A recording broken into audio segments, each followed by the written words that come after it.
Animadvert.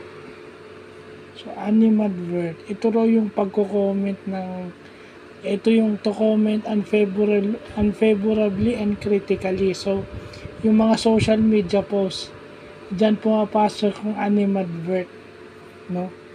Lalo na sa mga celebrities ngayon, whether superstar, whether professional athletes or yung mga artista. Yan.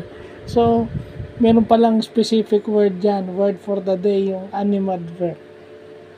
So, yan yung bago nating natututunan ngayon.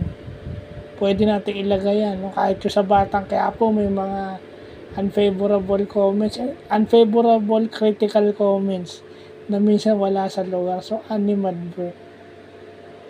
So, yun yung natututunan natin na word, no? Kasi siguro sa korte ginagamit na itong mga word na to. Kasi ang lalalim eh. So, yun lang po.